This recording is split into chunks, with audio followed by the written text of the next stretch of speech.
आता बातमी सोलापूरमधून। सोलापुरातील कृषी उत्पन्न बाजार समितीमधील कांदा लिलाव 4 दिवस बंद राहणार आहे। 11 ते 15 जानेवारी दरम्यान कांदा लिलाव बंद राहणार आहे। सिद्धरामेश्वराच्या यात्रेनिमित्तानं 4 दिवस कांदा लिलाव हा बंद राहील। त्यामुळे कृषी उत्पन्न बाजार समितीमध्ये कांद्याची मोठ्या प्रमाणात आवक झालेली आहे। सुट्टीच्या कालावधीमध्ये शेतकऱ्यांनी आपला कांदा आणू नये असं आवाहन सुद्धा प्रशासनानं केलंय आणि याचाच आढावा घेतलेला आहे आमचे प्रतिनिधी विश्वभूषण लिमये यांनी। सोलापूर कृषी उत्पन्न बाजार समिती ही 4 दिवस बंद असणार आहे। 11, 13, 14 आणि 15 तारखेला बाजार समिती जी आहे ती बंद असणार आहे।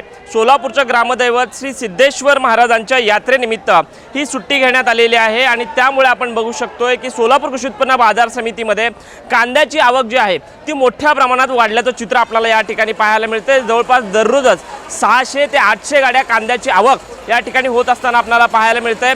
सलग 4 दिवस सुट्टी असल्या कारणानं याचा फटका जो आहे तो शेतकरी राजाला बसत असतानाचं चित्र आपल्याला पाहायला मिळतंय।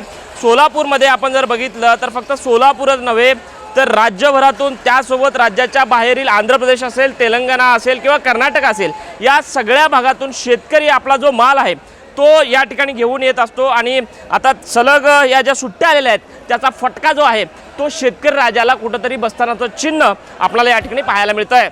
विश्वभूषण लिमये, साम टीव्ही न्यूज, सोलापूर।